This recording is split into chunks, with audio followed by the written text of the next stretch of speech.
오늘 우리에게 주신 하나님의 말씀 누가복음 14장 25절에서 35절까지 보도록 하겠습니다. 하였다. 수많은 무리가 함께 갈새 예수께서 돌이키사 이르시되 무릇 내게 오는 자가 자기 부모와 처자와 형제와 자매와 더욱이 자기 목숨까지 미워하지 아니하면 능히 내 제자가 되지 못하고 누구든지 자기 십자가를 지고 나를 따르지 않는 자도 능히 내 제자가 되지 못하리라.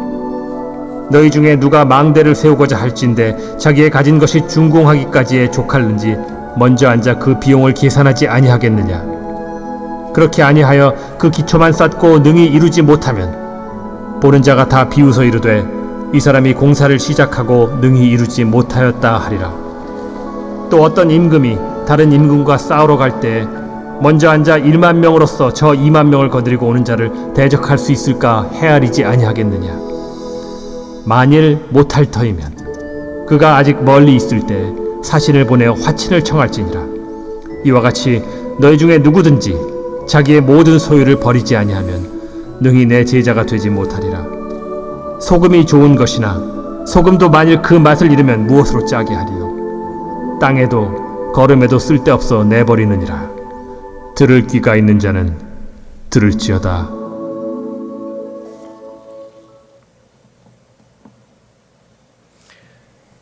네, 우리가 지난 시간에 살폈던 이 말씀 본문은 그대로 우리가 살피게 되고요. 지난 시간에 예고했던 대로 지난 시간에 다루지 않은 세 가지의 포인트를 가지고 오늘 말씀을 좀 더 집중적으로 살펴보려고 합니다. 지난 시간 말씀 여러분 기억하시죠? 제자가 되는 길이라고 했습니다. 오늘 본문 말씀을 가지고 설교를 준비할 때는 끝까지 가야 되는 길, 그렇게 설교 제목을 정해보았어요. 오늘 이 본문 말씀에서 계속해서 예수님이 강조하시는 것이 그것이기 때문에 그렇습니다. 예수님이 돌이키사 뭐라고 말씀하셨어요? 결코 이 제자의 길을 걸어가는 것이 호락호락하지 않다. 많은 값을 치러야 된다.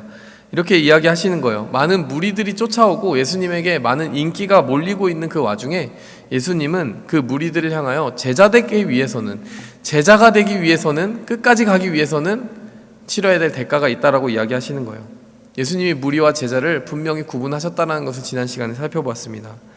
첫 번째로 우리가 그 당시에 무슨 이야기를 했습니까? First responder.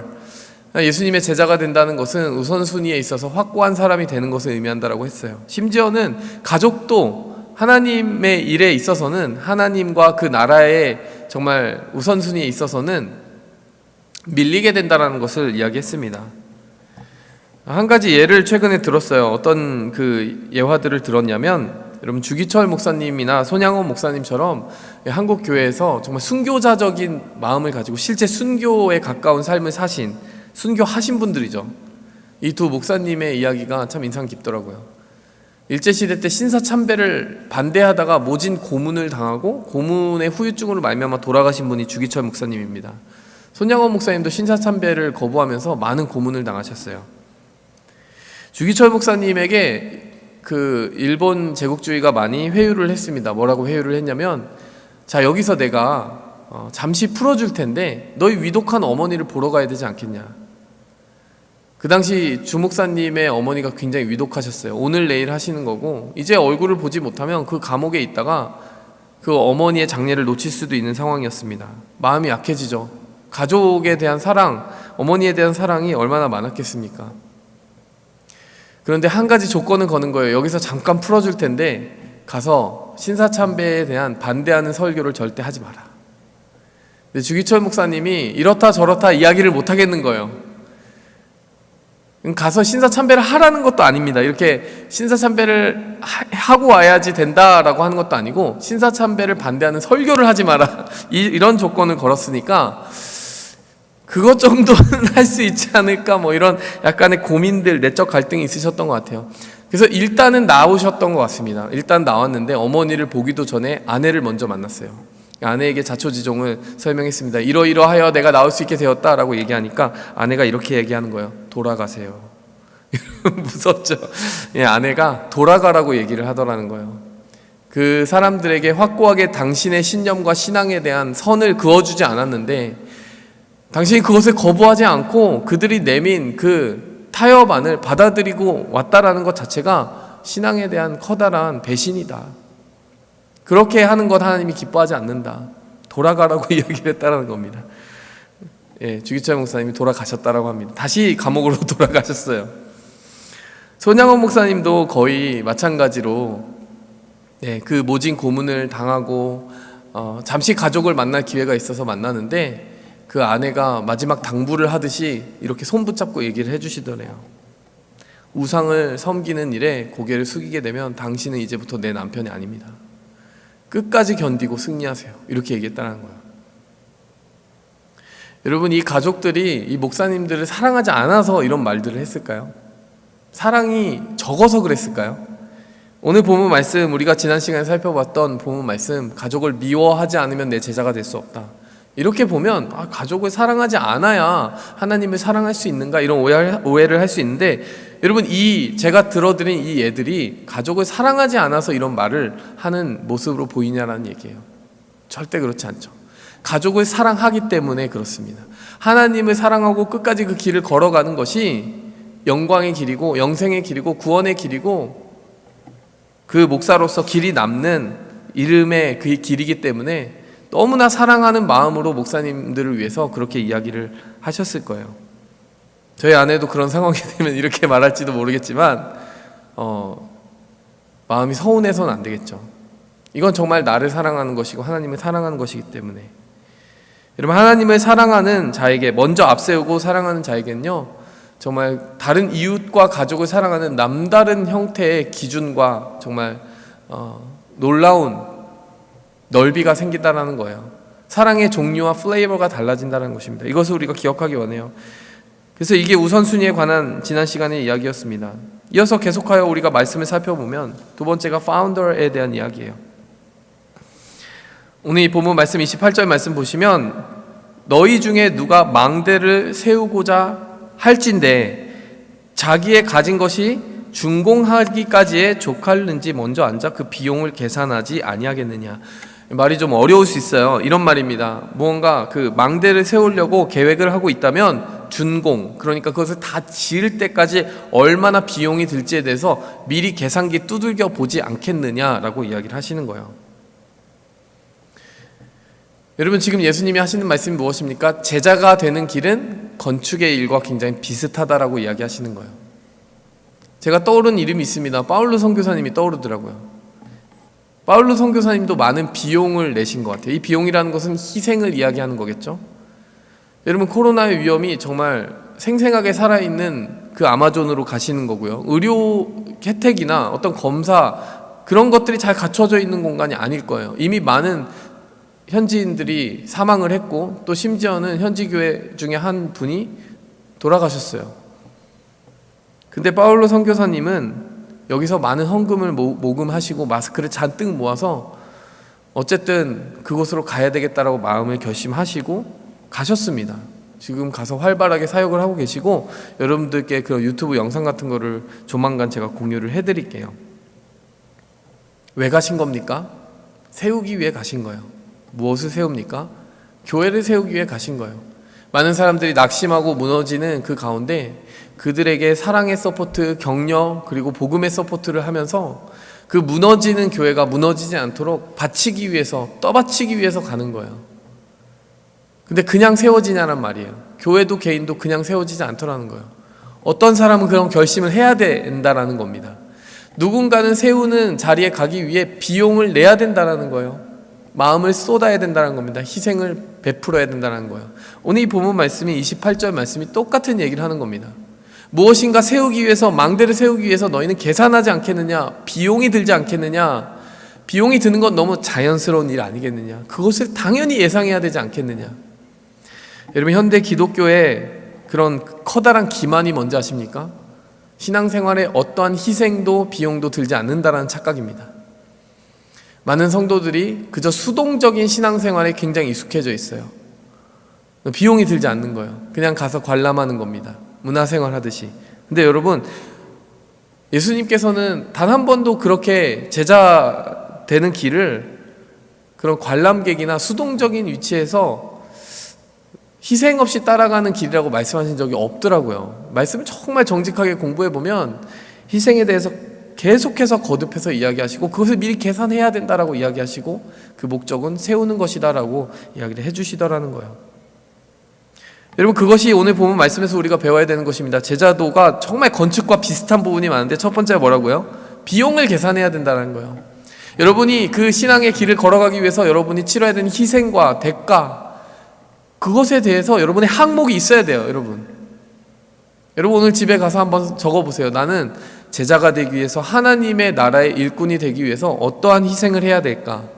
그것을 생각해 본 적이 없다면 한번 적어보시기 바랍니다. 여러분, 건축에 대해서 계속 살펴볼게요. 이 건축과 또 두 번째로 비슷한 점이 뭔지 아세요? 처음 시작할 때부터 완공을 염두하고 건축을 시작한다라는 겁니다. 그렇지 않아요? 28절에 보면 망대를 세우고자 합니다. 그러면 망대를 끝까지 세우는 데에 들어가는 비용을 계산하는 거잖아요. 그러면 몇 층으로 세울지 당연히 알아야 되지 않습니까? 한 8층 정도 세우려면 재료는 이만큼 들어가고 그에 들어가는 비용은 이만큼 될 거야 라고 생각하면서 비용을 계산하는 거예요. 한마디로 말하면 여러분, 설계도 작성할 때부터 내가 어디까지 갈 건지에 대해서 예측을 해야 된다는 얘기죠. 이렇게 건축하는 사람 보셨습니까? 내가 좀 건축을 해보고 싶어, 집을 지어보고 싶어. 근데 일단 1층까지만 지어볼게. 1층까지만 지어보고 좀 마음이 더 내키면 2층 지을게, 더 내키면 3층까지 지을게. 이런 사람은 없어요. 여러분, 건축이라는 프로젝트는 완제품을 미리 상상하고 그에 맞춰서 예산과 재료와 강도를 다 계산해서 만드는 것이에요. 예수님이 지금 건축에다 비유하신 그 부분이 굉장히 적절하지 않습니까? 여러분, 시작부터 끝을 바라보아라 라고 이야기하시는 거예요. 이걸 어떻게 우리에게 적용할 수 있을까요? 구체적으로 이렇게 적용할 수 있을 것 같아요. 내가 지금 예수님 앞에 선다면 내가 자신 있게 예수님의 품 안에 달려갈 수 있을까? 이 장면을 계속 상상하라는 거예요. 마지막 날을 상상하라는 거예요. 내가 만일 내 믿음의 길을 다 마치고 하나님의 나라에 갈 때쯤 되면 어떠한 모습으로 성장해 있을까? 여러분, 이 상상이 계속 지속적으로 반복되고 이루어지면 어떻게 됩니까? 내 지금 오늘의 신앙생활이 구체화되는 거예요. 왜 그렇습니까? 거기까지 가는 목표가 분명하기 때문에 그 목표를 계속 생각하고 염두하다 보면 지금 거기까지 가기 위해서 어떠한 것들을 세워가야 되는지가 계속해서 생각나게 돼 있어요. 10층을 세우려고 하는 사람이 저 날까지 10층을 공사를 해야 되는데 지금 1층밖에 안 됐네 라고 생각을 하게 되기 때문에 계속 2층, 3층, 4층에 대한 계획이 분명히 있잖아요. 근데 애초에 몇 층 세울지에 대한 생각이 없는 사람은 어떻습니까? 1층이 세워지면 세워지는 거고 세워지다 말면 마는 거고 이렇게 되는 거죠. 신앙생활도 그렇게 하는 경우가 있어요. 목표 지점, 완공 지점을 생각하지 않고 신앙생활을 하게 되면 어떻게 됩니까? 그냥 해보는 거예요. 그냥 그래, 교회 가보는 거예요. 그냥 신앙생활 해보는 거예요. 하다 안 되면 그럼 마는 거지 뭐. 여러분, 근데 정말로 하나님을 만나고 제자가 되어 신앙생활을 하기 시작하는 사람에게는 그런 컨셉이란 절대 존재할 수가 없다는 사실입니다. 완공에는 반드시 여러분 비용이 들어가게 되고, 그리고 그 미래를 바라보는 구체적이고 뚜렷한 계획과 스텝이 우리에게 뒤따라오게 된다는 것이에요. 저도 신앙생활 처음에 시작하면서 그런 고민들이 되게 많았던 것 같아요. 어떤 고민을 많이 했느냐? 저는 이런 고민을 많이 했어요. 제가 그 당시에 목표로 삼았던 층수가 굉장히 좀 높았던 것 같습니다. 예를 들면 주기철 목사님, 손양원 목사님 이런 정도를 목표로 삼았어요. 왜냐하면은 초대교회를 봐도 그렇고 이 사도행전을 봐도 그렇고 거의 순교를 각오하지 않으면 이 신앙생활이라는 걸 할 수 없다라는 생각을 저한테 딱 박힌 거예요. 그래서 저의 목표는 딱 거기까지, 순교자의 신앙까지.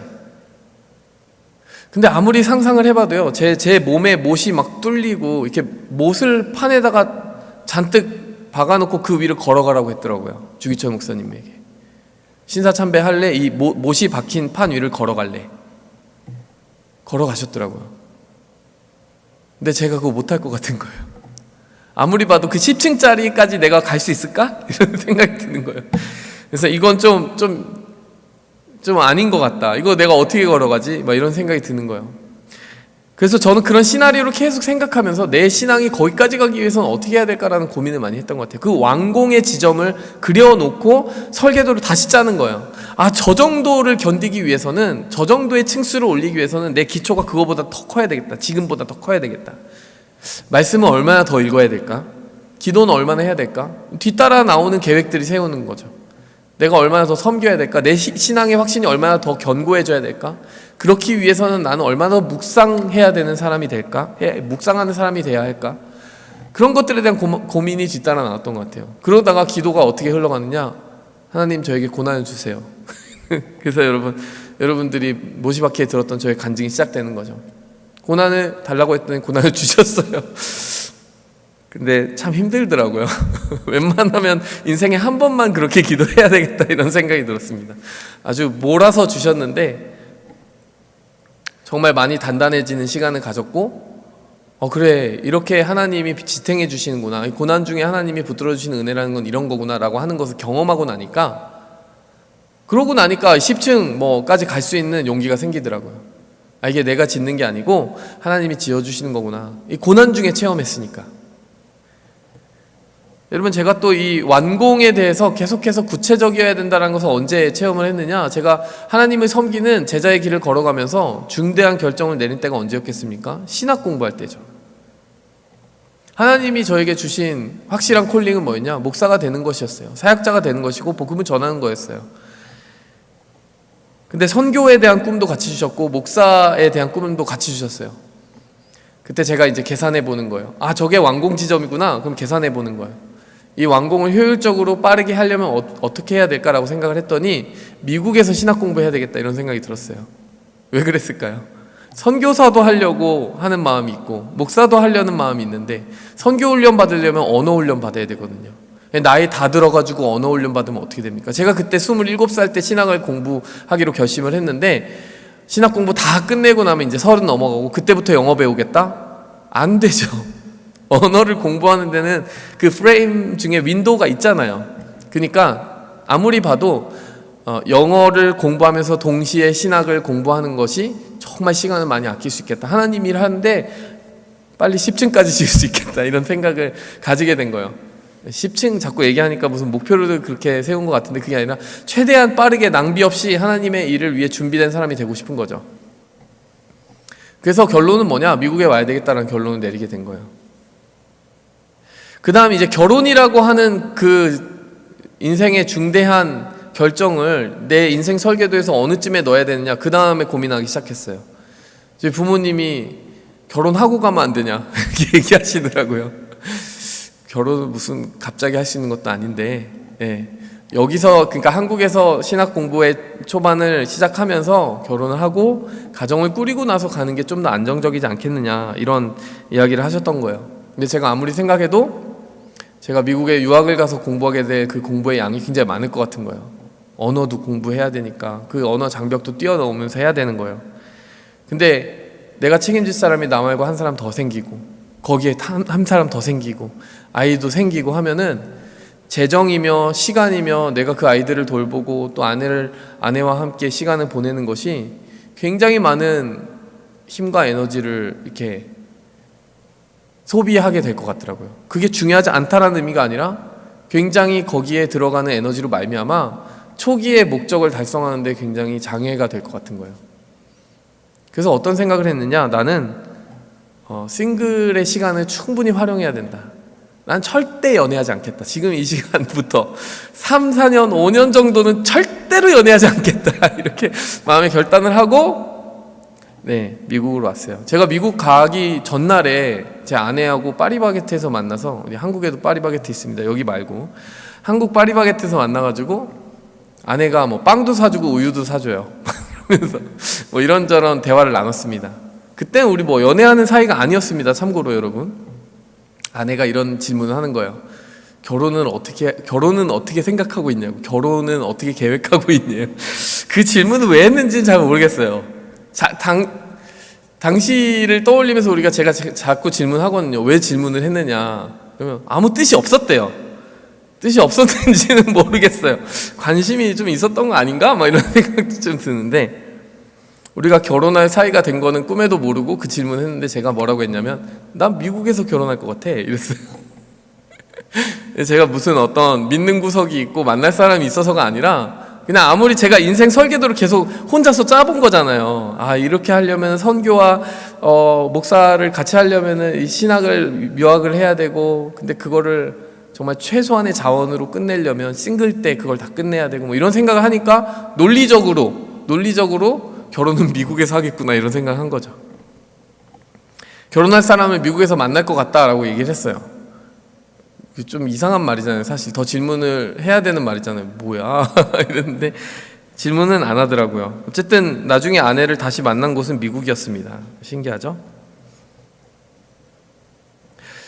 중요한 건 이거예요, 여러분. 어떤 우리가 하나님 앞에 세워진 목표, 완공 지점이 있고, 또 그것을 위해 곰곰이 생각하고 묵상할수록 그 다음에 내가 해야 될 일들이 구체적으로 뒤따라서 보이더라는 거예요. 선명하게 만들어지더라는 거예요. 특별히 여러분 싱글의 시간들을 굉장히 축복으로 알고 사용하셨으면 좋겠어요. 솔로 탈출이라는 말 많이 쓰는데, 여러분 솔로는 탈출해야 되는 시간이 아닙니다, 여러분. 막 부정적인 시간이에요. 그때는 뭐 아무 인생의 의미가 없습니까? 그렇지 않아요. 솔로 때만 할 수 있는 게 있어요. 싱글 때만 할 수 있는 집중적인 에너지, 그것을 투입할 수 있는 기간입니다. 정말 아주 적은 재정을 가지고 아주 힘있게 나의 삶을 돌파시킬 수 있는 시간 아니겠습니까? 그런가 하면 결혼해야 되는 때가 있는 것이고, 다 때가 있는데 그 모든 시간의 의미와 목적이 언제 선명해지게 됩니까? 내가 이제 지어 나가야 될 제자도의 삶이 어디까지 어떤 식으로 이루어져야 되느냐에 대한 최종 목적지가 선명할수록 이 과정들의 의미가 아주 생생하게 살아나더라는 거예요. 그렇게 여러분 오늘 하루의 의미를 내 완공 지점을 바라보면서 생각했으면 좋겠어요. 그것이 굉장히 닮아있는 지점입니다. 또 닮아있는 지점이 무엇입니까? 이 세 번째가 될 텐데, 지금 내가 쌓고 있는 기초의 단단함이 내가 쌓을 수 있는 높이를 결정한다는 사실이에요. 그 사람의 내일이 궁금하십니까? 오늘을 보면 돼요. 신앙생활 마찬가지예요. 신앙생활도 내일 갑자기 어마어마한 순교자의 신앙을 가진 거대한 위인이 탄생하는 게 아니라니까요. 오늘 새벽에 잠을 깨우기 위해 새벽기도 나오라고 부담 주는 거 아니고요. 오늘 새벽에 잠을 깨우기 위해 막 거의 순교에 가까운 노력을 해야 되는 분들이 있어요. 막 알람을 막 10개씩 하면서 깨워야 되는. 여러분 그분에게는 그게 순교인 겁니다, 여러분. 요 일상 속에 하나님 앞에 작은 순교가 모여서 나중에 주기철 목사님 같은 순교도 할 수 있게 되는 거죠. 근데 중요한 건 이거예요. 오늘 드릴 작은 것들을 드리지 못하는데 어떻게 하나님 앞에 드릴 수 있는 커다란 신앙과 믿음이 준비될 수 있겠냐는 겁니다. 그러니까 오늘 쌓아야 될 기초가 약한데 어떻게 1층도 짓지 않고 2층을 세우려는 생각을 할 수가 있어요. 이 건축이라는 아날로지가 굉장히 중요한 거죠. 네 번째가 또 공통점이 뭡니까? 재료를 되게 잘 써야 된다라는 얘기예요. 재료를 잘 써야 돼요. 이건 건축이라는 것이 항상 목적이 있기 때문에 그 목적에 달성하기 위한 어떤 정확한 재료를 써줘야 돼요. 여러분 최근에 2019년 7월쯤에 새로운 법 개정이 있었는데 외장의 그 건축 외장을 단열시키기 위해서 아주 많이 썼던 소재가 스티로폼이라고 그러더라고요. 스티로폼이 굉장히 값이 싸고 그것을 이제 쓸 때 값싸게 단열 효과를 낼 수 있기 때문에 그걸 많이 썼어요. 근데 찜질방 화재 사건들 여러분 기억하시죠? 그것 때문에 유독가스 나오고 많은 사람들이 희생당한 사건들이 한두 번이 아니었습니다, 한국에서. 법을 바꿨어요. 그래서 학교, 병원 이런 데만 쓰지 못하게 했었던 기존의 법을 바꿔서 무조건 3층 이상이면 다 그걸 못 쓰게 만들었어요. 불에 타서 그것이 이제 정말 심각한 상해를 일으킬 수 있기 때문에 그것을 막은 것이죠. 불에 타지 말아야 되기 때문에. 여러분 지진에 쉽게 쓰러지지 않아야 되는 건축물을 짓기 위해서는 어떻게 해야 됩니까? 내진 설계를 하기 위해서 건축물이 아주 유연하게 이리저리 휘어질 수 있는 어느 정도의 아주 적당한 강도를 가지고 콘크리트를 만들어야 된다고 그러더라고요. 너무 강하면 뚝 부러지게 되고 너무 유연하면 그것도 견딜 수 없게 되니까 그 중간을 찾아서 적당한 유연함과 강도를 가진 콘크리트를 믹스를 해야 된대요. 그리고 건축물 꼭대기에 엄청나게 큰 추를 단다라고 합니다. 그 추를 왜 다는 거죠?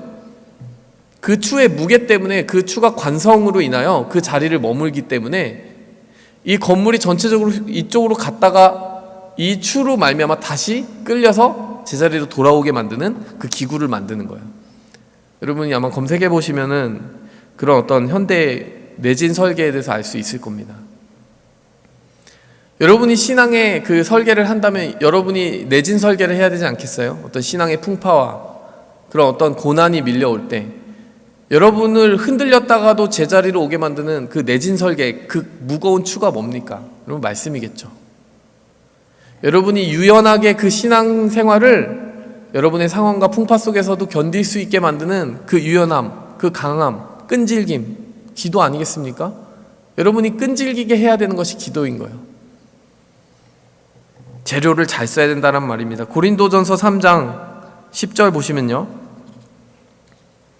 내게 주신 하나님의 은혜를 따라 내가 지혜로운 건축자같이 터를 닦아두매 그 위에 다른 이가 세우나 그러나 각각 어떻게 그 위에 세울까를 조심할지니라. 그러면서 뭐라고 말하느냐, 11절에 보니 이 터는 예수 그리스도다라고 이야기하면서 12절에 보니까요, 만일 누구든지 금이나 은이나 보석이나 나무나 풀이나 지푸로 이 터 위에 세우면, 13절, 각 사람의 공적이 나타날 때가 오는데 그 날이 공적을 밝힐 것이다. 이는 불로 나타나고 그 불이 각 사람의 공적을 시험할 것인데, 14절, 만일 누구든지 그 위에 세운 공적이 그대로 있으면 상을 받을 것이다. 말이 어렵지만 이런 말입니다. 여러분, 우리가 신앙생활을 다양한 재료를 가지고 쌓고 있다라는 얘기예요. 근데 어떤 사람의 재료는 불이 확 지나가면 금세 다 타버릴 재료들이 있다는 거예요. 여기 언급한 재료 중에 집 있죠. 지푸라기를 가지고 나무를 쌓듯이 그 건축물을 지으면 불이 오면 그냥 싹 사라져 버리는 거죠. 그 불이 시험할 때가 언제입니까? 예수 그리스도의 그 심판대 앞에 섰을 때라는 거예요. 지금은 다 같이 똑같은 모습으로 신앙생활을 하는 것 같은데 나중에 예수님이 보실 때 우리를 꿰뚫어 보시는 그 시간에 어떤 사람은 보석으로, 정말 단단한 강도의 보석으로 정말 흔들리지 않는 건축물을 쌓았을 사람이 있을 것이고, 어떤 사람은 정말 그 자리에서 다 불타버릴 아무것도 아닌 것을 지금까지 쌓아오고 있었던 사람도 있을 것이라는 겁니다. 지금까지 세운 것이 그대로 남아있게 되면 그 사람이 그것으로 상을 받게 될 것이다 라고 이야기를 했습니다. 그냥 뒷부분을 읽지 않았는데 만일 제대로 남아있지 않는 사람은 어떻게 되겠습니까? 해를 받게 될 것이다, 이렇게 말씀은 이야기합니다. 어떻게 세울지, 어떤 마음가짐을 가지고 이야기합니까? 조심히 세워라, 이렇게 이야기를 하는 거예요. 재료를 잘 써야 한다, 이렇게 이야기를 하는 겁니다. 우리가 정말 견고하게 하나님의 말씀을 가지고 하루하루 촘촘하고 꼼꼼하게 우리의 신앙의 건축물을 세웠으면 좋겠어요. 그런가 하면 무엇으로 세워야 됩니까? 베드로후서 1장 4절을 보니 우리의 신앙생활의 목적은 신성한 성품에 참여하는 자가 되는 것이다. 베드로가 말해준 우리의 완공 지점이 거기입니다. 건축물이 다 세워지면 신성한 성품, 하나님의 성품이 눈에 보여야 된다는 거예요. 자, 그러고 나니까 재료가 보입니다. 5절, 믿음의 덕을, 그리고 덕의 지식을, 지식의 절제를 절제에 인내를, 인내의 경건을, 경건의 형제 우애를, 형제 우애의 사랑을 더하라. 이런 것이 너희에게 흡족하게 있다면 너희로 우리 주 예수 그리스도를 알게 게으르지 않고 열매 없는 자가 되지 않게 할 것이다. 여러분, 우리가 목적으로 세우는 그 하나님의 성품을 닮아가는 예수 그리스도의 장성한 분량까지 자랑하는 것을 목표로 한다면 여러분 재료를 잘 써야 되는데, 여기 이런 재료들을 여러분 써야 됩니다. 처음에 다 믿음으로 시작해요. 믿음만 가지고 안 됩니다. 덕을 세워야 됩니다. 그리고 그 위에 지식을 세워야 됩니다. 지식 없이 어떻게 신앙생활을 지탱할 수 있어요? 성경 통독 한 번도 안 해보고 어떻게? 여러분이 적어도 어느 순간까지는 통독을 다 끝내야 돼요. 지식만 가지고 안 돼요. 지식이 교만하게 할 수 있기 때문에 절제해야 된다고 이야기합니다. 거기서 그치지 않습니다. 이거 아는 게 다가 아니라 인내할 수 있어야 되니 절제에 인내를 더하라고 합니다. 인내하는 것이 저절로 되지 않습니다. 날마다 경건 생활에 몸이 배어 있어야 돼요. 그래서 인내에 경건을 더하라고 합니다. 경건이 다가 아니라고 이야기합니다. 너만 그러면 잘 세워지면 다냐? 다른 사람도 세워야지. 그래서 형제 우애를 더하라고 합니다.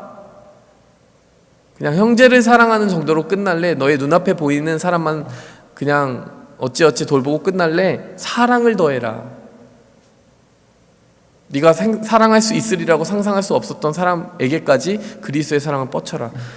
여러분, 마스터 플랜이 보이지 않습니까? 여러분, 베드로서를 보면 하나하나 재료가 보이지 않습니까? 아, 이런 재료들이 필요하구나. 믿음의 덕을 덕의 지식을 지식의 절제를 절제의 인내를 인내의 경건을 경건의 형제 우애를 형제 우애의 사랑을, 이런 재료들을 차곡차곡 쌓아야 되겠구나라는 생각이 드는 거죠.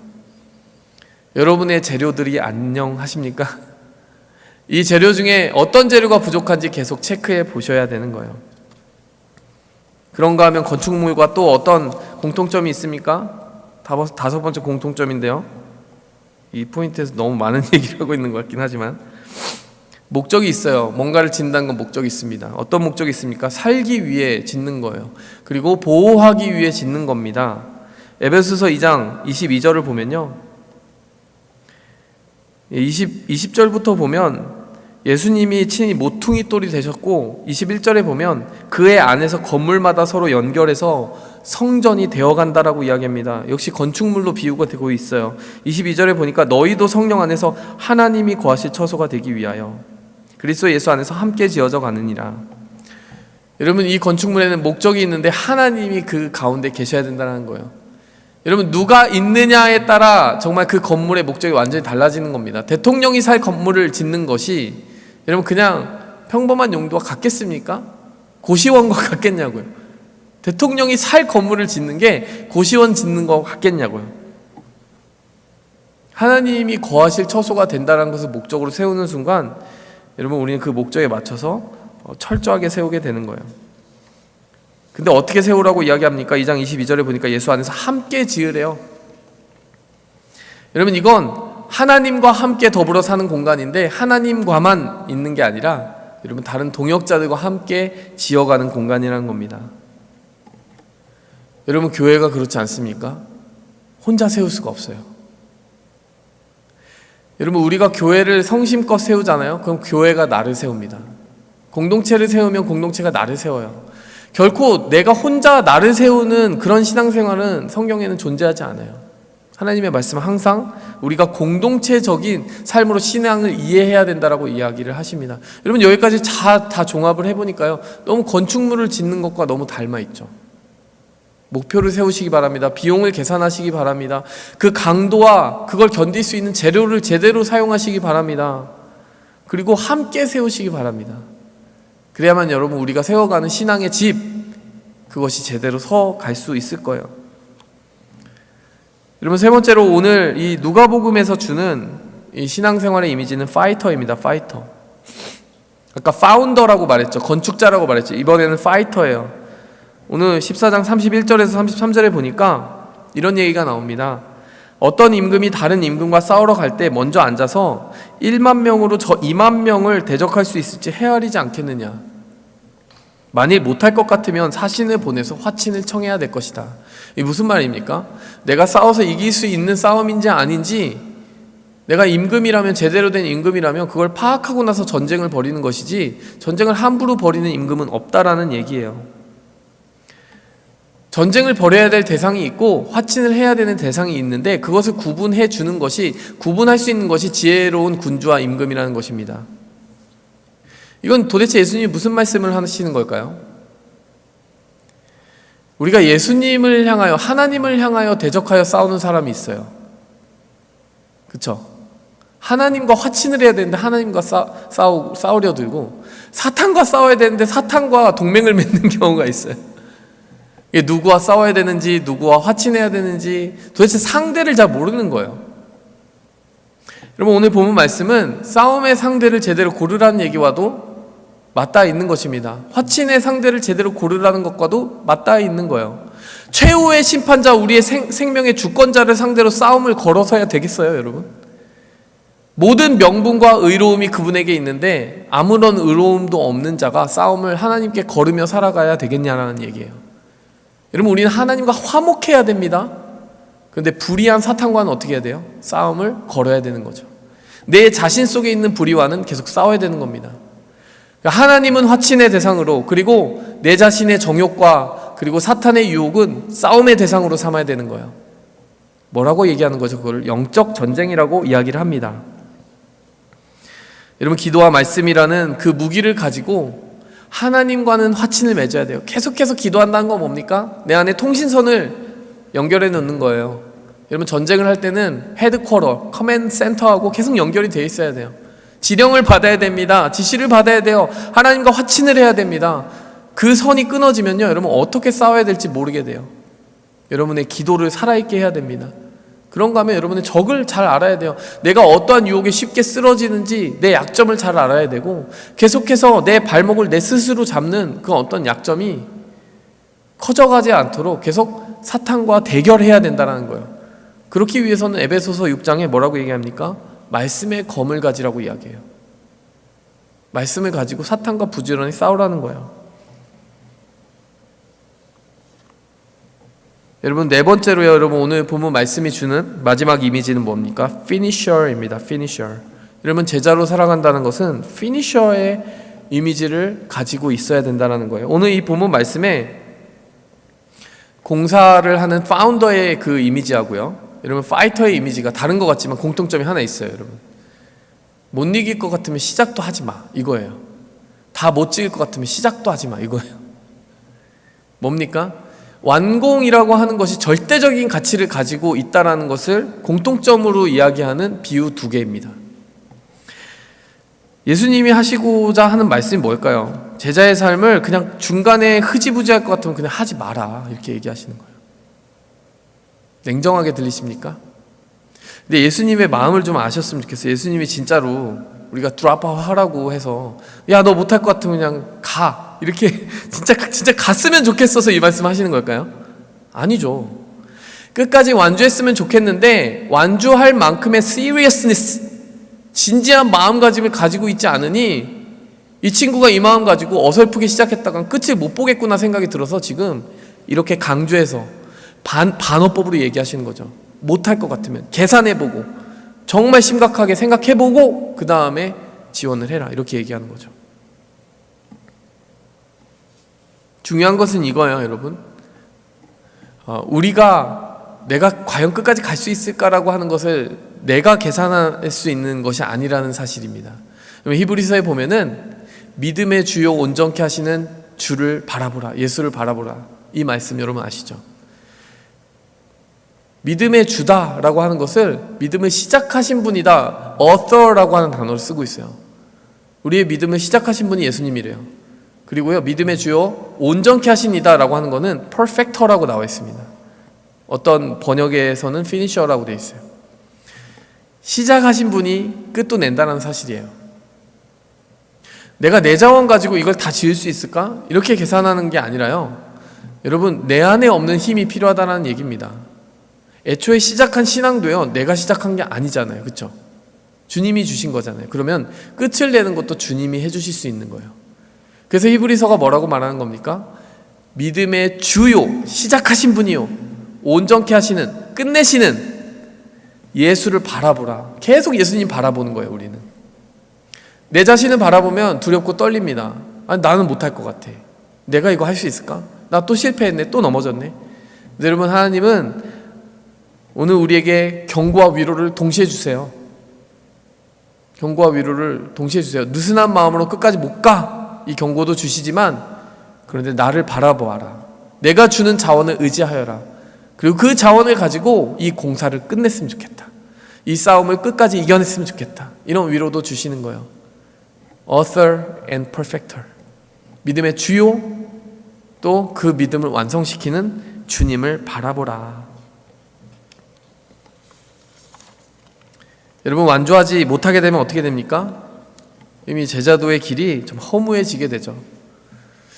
제가 최근에 넷플릭스에서 본 극적인 다큐멘터리 하나가 있었는데요, 빌리 맥팔랜드라고 하는 사람이 Fire 프로젝트라고 하는 Fire 페스티벌 프로젝트라고 하는 거를 진행을 했더라고요. 여러분, 그게 뭔지 아십니까? 2017년에 있었대요. 1,500불에서 25,000불의 티켓 값을 지불을 해야지 갈 수 있는 건데, 바하마의 한 섬을 자기가 통째로 빌렸다고 주장하는 그 프로젝트였어요. 이 사람이 섬을 다 샀다라고 하는 거예요. 그 섬에서 뭐 정말 세상의 탑 클래스 모델들을 가지고 홍보 영상들을 막 찍어냅니다. 그리고 자 룰이라고 하는 사람은 힙합퍼인데 그 유명한 힙합퍼를 홍보 수단으로 사용하는데 이 홍보에 들어간 비용이 엄청났어요. 그래서 어마어마한 뮤직 페스티벌이 열리는 것처럼 다들 생각했습니다. 초대된 가수들도 엄청 많아요. 이 사람이 예산에 대해서는 굉장히 불투명한 사람이었어요. 비용을 제대로 계산 안 하는 사람이었어요. 이렇게 벌려놓고 이걸 가지고 펀드레이징을 하는 사람이었던 거예요. 여러분, 이 프로젝트를 완성하는데 한 6개월 정도밖에 안 남았어요. 수련회 준비할 때도 우리는 그거보다 오래. 근데 그 프로젝트 진행되면서 너무 심각한 거죠. 4주가 지났는데 약속한 뭐 빌라, 어떤 굉장히 럭셔리한 빌라를 세울 수 있을 것이라고 약속을 해놨는데 결국에는 텐트를 지어준 거예요. 거기다 텐트를 세워놓은 거예요. 돈이 없으니까. 나중에 허리케인이 와가지고 빗물이 매트리스에 다 적셔졌습니다. 마지막 날까지 행사를 취소하지 않아가지고 사람들이 비행기 타고 막 인스타그램에 올리는 거예요. 막 파이어 페스티벌 간다고. 근데 수천 명이 와가지고요. 그 돈이 얼마나 많은 사람들이겠어요. 25,000불짜리 티켓을 사고 막 왔다면. 그 부유한 사람들이 샌드위치, 정말 허접한 샌드위치 들고 여러분 물에 완전 폭삭 젖은 매트리스 위에서 대체 이게 뭐냐. 희대의 사기극으로 끝났고 이 빌리 맥플랜드라는 사람이 결국 감옥 살고 있습니다. 지금 징역 살고 있어요. 이야기를 왜 하냐면 정말 끝을 보지 않은 이 공사의 그 수치스러움. 막 D-2주, D-3주 뭐 이렇게 그 다큐멘터리를 흘러가는데 제가 다 정말 오금이 저리더라고요. 수련회 전날까지 뭐 음식을 못 산 것 같은 공포를 막 제가 감정이입을 해봤어요. 여러분, 믿음이란 그리고 제자의 삶이란 완주할 수 있을 때 아름다운 열매로 남는 것이죠. 여러분, 우리가 선명한 그림을 가지기 위해서 오늘 지금부터 시작했으면 좋겠습니다. 여러분의 설계도를 다시 한번 점검해 보시기 바라고요. 여러분이 갈 수 있는 그 경주 끝까지 완주할 마음이 있는지부터 다시 살피기 원하고요. 그것으로 좋은 재료로 여러분이 탄탄하게 여러분의 믿음의 기초를 세워서 승리하시기 바랍니다. 그렇게 여러분의 삶이 first responder로 또 founder로 그리고 finisher로 여러분이 끝까지 경주를 마칠 수 있기를 원합니다. 함께 기도하겠습니다. 하나님 아버지, 감사합니다. 오늘 우리의 삶 가운데 정말 주님이 주시는 자원과 공급하심이 있기를 원합니다. 주님, 우리가 신앙의 집을 중간만 세우다가 멈추지 않게 도와주시고 우리가 정말 가장 어렵고 힘든 그런 폭풍을 만날 때에도 강력하게 견뎌낼 수 있는 그러한 신앙의 집을 쌓고 있는지 오늘 하루 점검하게 도와주시옵소서. 그것을 위하여 우리가 세우게 도와주시고 그것을 위하여 싸우게 도와주시고 그것을 끝까지 완성하게 도와주시옵소서. 우리의 삶을 주님께 맡겨드립니다. 우리에게 없는 그 힘을 허락하여 주시옵소서. 코로나라고 하는 이 폭풍 속에서 우리의 신앙의 집이 와르르 무너지지 않게 도와주시고 끄떡없이 그 자리를 지키며 비웃음 당하지 않는 완공할 수 있는 사람이 되게 도와주시옵소서. 예수님의 이름으로 기도하였습니다. 아멘. 이 시간 말씀을 기억하면서 드려진 헌물을 기억하면서 중보기도 하면서 나아가도록 하겠습니다. 통성기도 하면서 나아가도록 하겠습니다. 첫 번째, 우리가 기도 제목을 가지고 함께 소리 높여 기도했으면 좋겠습니다. 여러분, 신앙생활은 세우는 것입니다.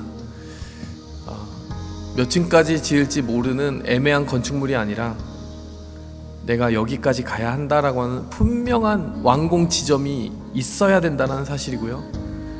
오늘에 세워지는 층이 없이 내일의 층이 저절로 세워지지 않는 오늘 하루를 성실하게 깨어 있어야만 하는 그런 건축의 과정이라고 이야기했습니다.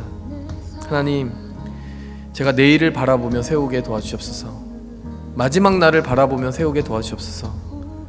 그리고 오늘을 제대로 세우게 도와주시옵소서.